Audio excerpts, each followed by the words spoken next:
em discussões, né, processos e atividades que eu considero como enriquecedoras, tanto no aspecto profissional, enquanto professora, pesquisadora, quanto no aspecto, talvez até mais que pessoal, dentro da nossa formação identitária também. Para continuar narrando, a partir daqui eu vou tratar, como eu tenho duas colegas que são da área da educação matemática, eu vou tratar dos nossos encontros, mais focando para a área de ciências e biologia, no caso. Quando nós nos inserimos na discussão de identidade, ou sobre o tema, né, nós fizemos aquela pesquisa que já foi dita bastante ontem, já foi bastante discutida. Então, dentro das concepções que nós vimos referentes a essa questão identitária, nós vimos o CIAMPA em relação à psicologia social, na questão da metamorfose, estática e metamorfose, como mudança mesmo. E na área sociológica, nós estudamos e lemos trabalhos do Bauman, do Hall e do Dubar.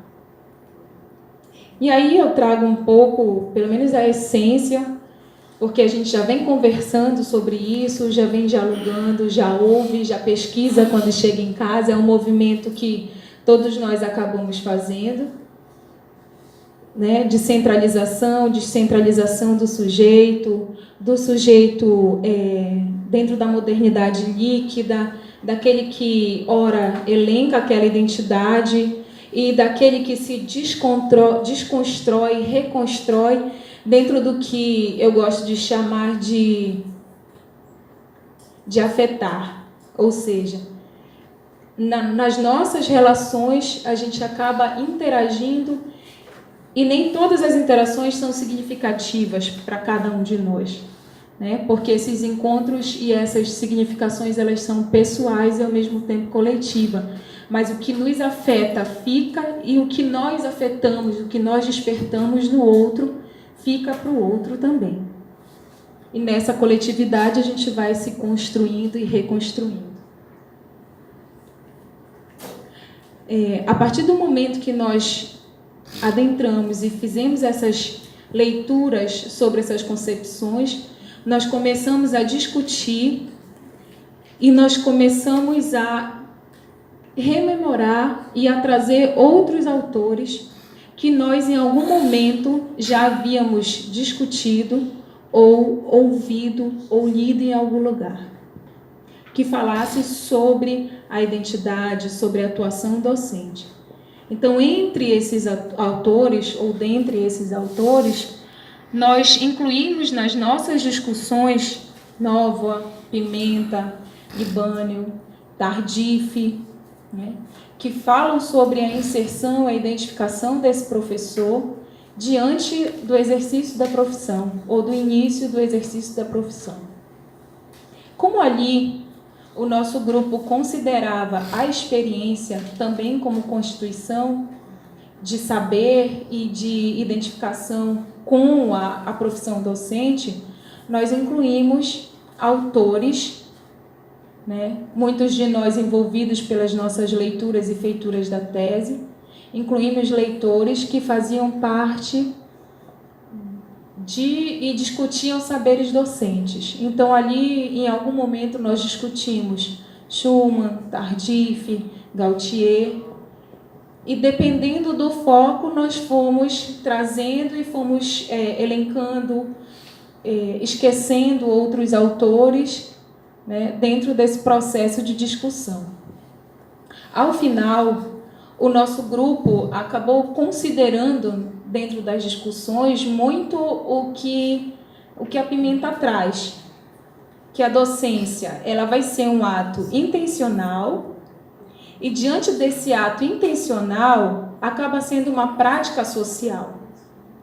E essa prática social ela vai se estabelecer num campo específico, seja ele na formação inicial de professores, na formação continuada, na formação primária do estudante que está sendo inserido em sala de aula, ou seja, na nossa atuação, nós temos um objetivo específico e esse objetivo ele é social. Quando eu falo de objetivo específico, eu não estou falando de conteúdo, eu estou falando da atuação daquele professor que vai trabalhar em determinado nível de ensino. E que essa atuação, é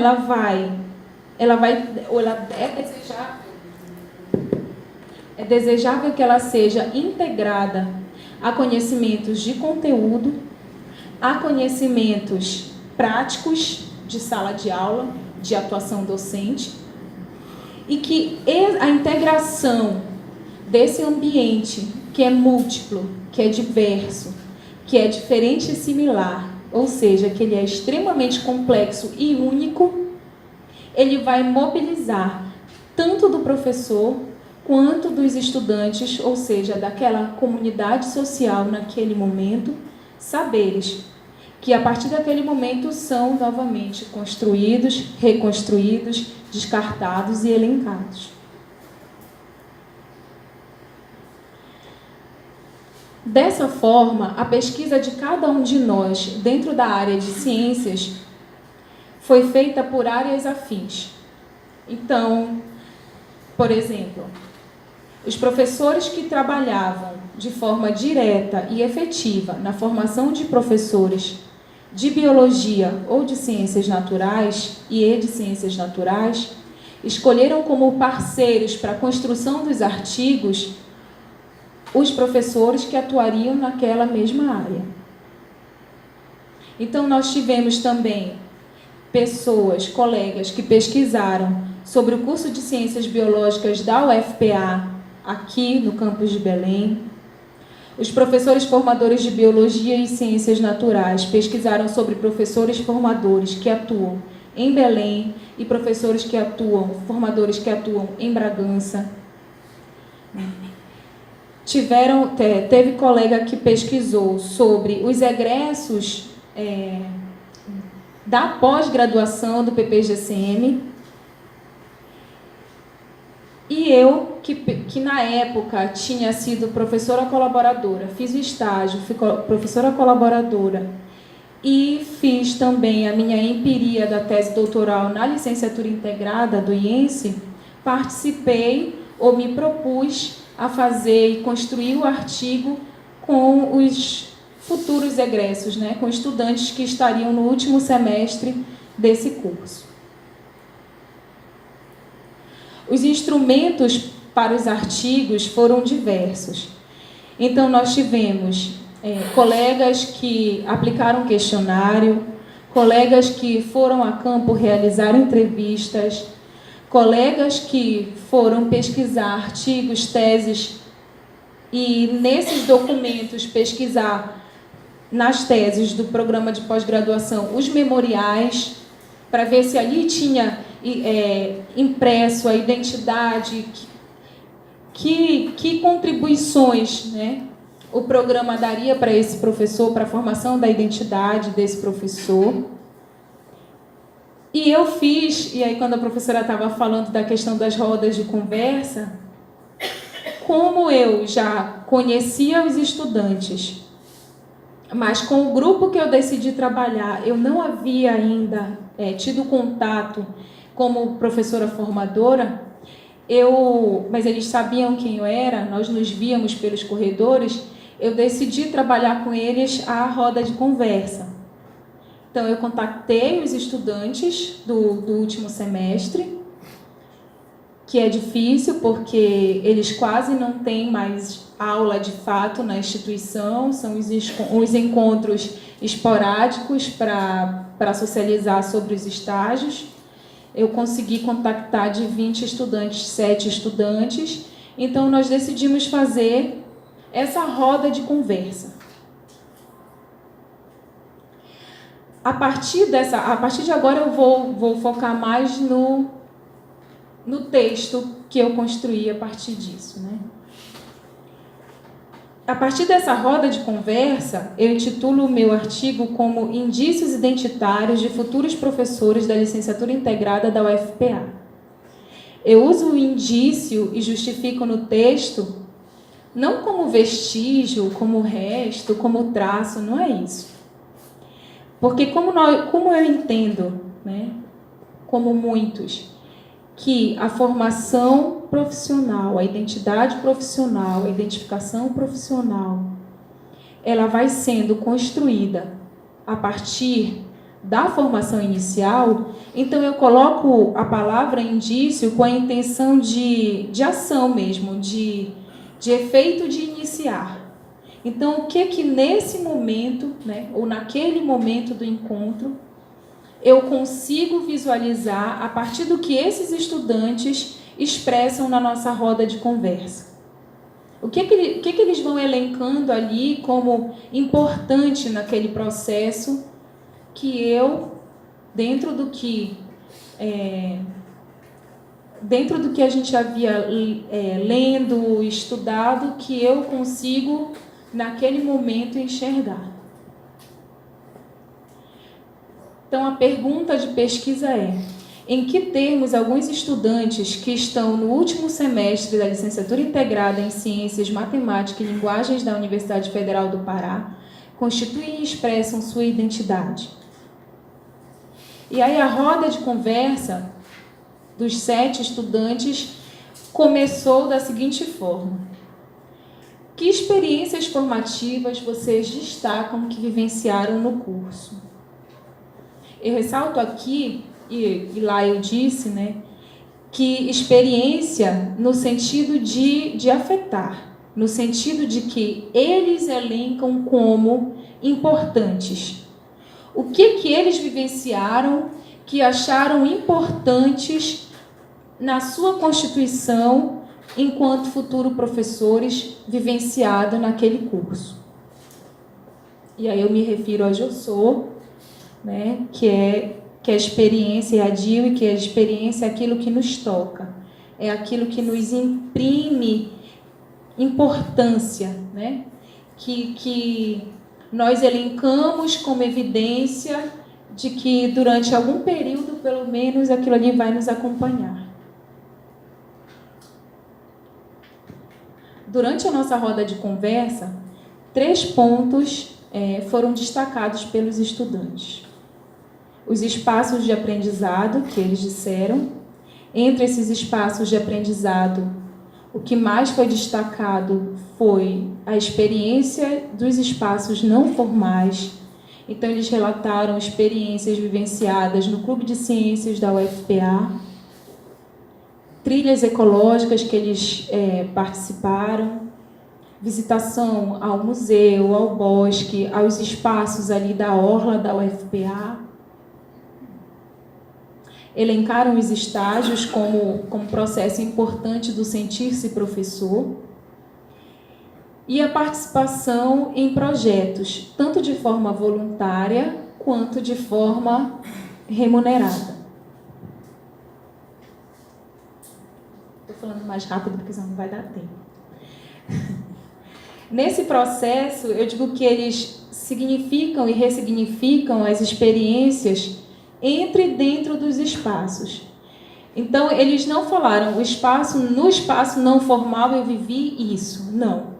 Eles relatam experiências que eles vivenciaram nos espaços não formais e que eles puderam utilizar ou que elas serviram de alguma forma para eles em outro momento dentro do processo de formação inicial.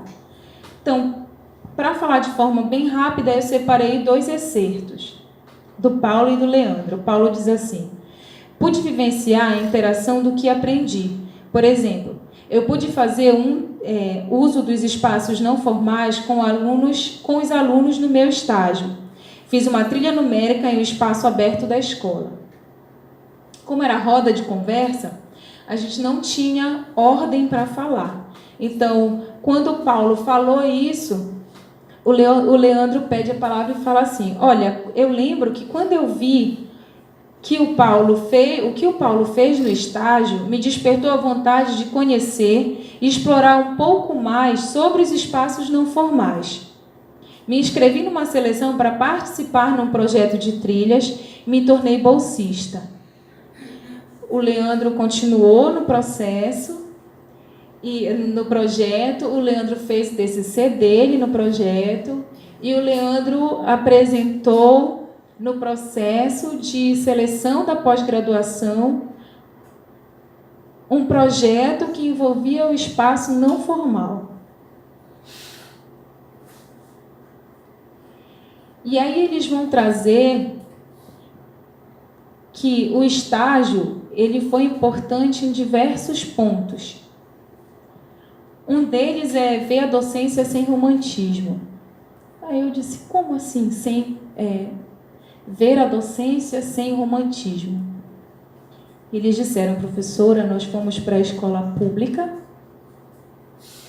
e ao chegar na escola pública, nós vivenciamos algumas coisas que no espaço da universidade, independente de ser espaço formal ou não formal, nós nunca veríamos. E aí eles foram elencando algumas coisas em relação ao número de estudantes, em relação à dificuldade do professor em relação a determinado conteúdo, em relação a determinado professor e a diferença de nível de aprendizagem dentro daquela sala. E aí o outro fala assim, eu também aprendi a respeitar o professor. O professor que está na escola, e aí ela colocou assim, ó, fomos para uma escola no turno da tarde. Na classe tinham uns 20 alunos, do terceiro ano. Quando eu olhei para o quadro, a professora tinha dividido ele ao meio. De um lado, tinha frases completas, e do outro, o alfabeto. E aí, no decorrer da fala deles, o aluno diz que depois ele foi compreender, e depois a professora explicou, que na verdade ela dividia a turma ao meio, porque ali naquela classe, apesar de estarem no terceiro ano, tinha aluno que não sabia ler. Como ela tinha que trabalhar com a turma, e ela não tinha escolha de pegar os alunos que deveriam saber ler naquela etapa, ela não tinha como tirar da sala de aula, a solução que ela encontrou foi dividir o quadro ao meio, alfabetizar os que não sabiam e trabalhar a interpretação com outros que estavam iniciando já o processo interpretativo. E aí eu fui perguntando, né? E vocês só ficaram acompanhando? E aí eles foram falando. Não, porque o estágio aqui no IENSE, ele vai acontecendo de forma integrada. Eu como integrada. Não tem divisão de regência e observação. Nós somos convidados, e aí eu entendi a história do respeito, e aí eu incluo pensar e agir sobre e na docência, não é? E aí eles dizem assim, nós vamos acompanhar o professor, e aí eles foram relatando algumas coisas. Por exemplo, com essa professora, depois que ela falou isso, e aí eles foram participando daquela rotina da professora, e em dado momento eles propuseram para ela, para que eles pudessem fazer uma atividade na escola, e aí eles relatam, e eu trago isso no material impresso do artigo, eles juntaram os estudantes. Aí eu falo assim, vocês juntaram? Professora, nós pegamos o estudante que só conhecia as letras, mas não sabia ler, com os estudantes que já sabiam ler, porque no semestre anterior nós tínhamos estudado Vygotsky. E aí o que nós fizemos? Nós propusemos algumas atividades em que o aluno mais experiente, ou seja, aquele que já sabia algumas conexões, sabia formar algumas palavras, pudesse ajudar quem ainda estava no início desse processo. E aí eu perguntei para eles, né? O que a professora achou disso? vocês perguntaram, conversaram com a professora regente da turma, eles disseram: professora, ela adorou. Porque ela disse que todas as vezes que ela dividia o quadro, ela tinha que mandar uma turma ficar calada. E assim ela sabe, né? Criança não fica calada. E o outro lado não aprendia. Então, o processo de aprendizagem era mais lento. O importante daí é que, quando ela diz assim, a gente aprendeu a respeitar, ver a docência sem romantismo, eu vejo que eles conseguem desenvolver no estágio o início do que a gente, né, nós que já somos professores, que trabalhamos, eles conseguem visualizar a emergência da sala de aula. Né? Foi como a professora Maria Auxiliadora falou há pouco. A gente não tem como saber, nenhum de nós professores, em qualquer nível de ensino, não temos como saber ou padronizar as turmas que nós seremos regentes, né? Nós seremos mediadores, que nós vamos nos propor a trabalhar. E uma formação inicial que possibilita, né, a formação de professores a vivenciar, ainda que pontualmente, ainda que não na complexidade que vai ser o dia a dia da sala de aula, mas que consegue vivenciar uma experiência dessa, vai acarretando um poder, uma bagagem de experiência, sem ter a experiência da docência de fato. E aí eu vou encerrar minha apresentação, porque eu já estou estourando aqui, com uma fala final que ela diz assim: essa vivência, né, eles dizem que eles projetam as experiências que eles viveram na formação inicial para a própria futura docência. E aí eu encerro com esse excerto. Eu destaco a autonomia que os professores dos cursos nos possibilitam e motivam para que nós possamos a desenvolver enquanto estudantes. E eu quero fazer isso na minha docência. Ela se olha enquanto estudante, ela está no final do curso. Então, ela olha a trajetória dela durante o curso, a vivência dela com os formadores e projeta a docência dela. Ao projetar, eu digo que eles dão indícios do que a gente tem tanto trabalhado e discutido em relação ao professor reflexivo, ao professor que não é o centro do processo, mas que media o processo, que possibilita, né, ou que pretende possibilitar a aprendizagem junto com a pesquisa, junto com o ensino, de forma integrada, onde todos ensinam e todos aprendem ao mesmo tempo. Por hora é isso. Obrigada. E eu passo a palavra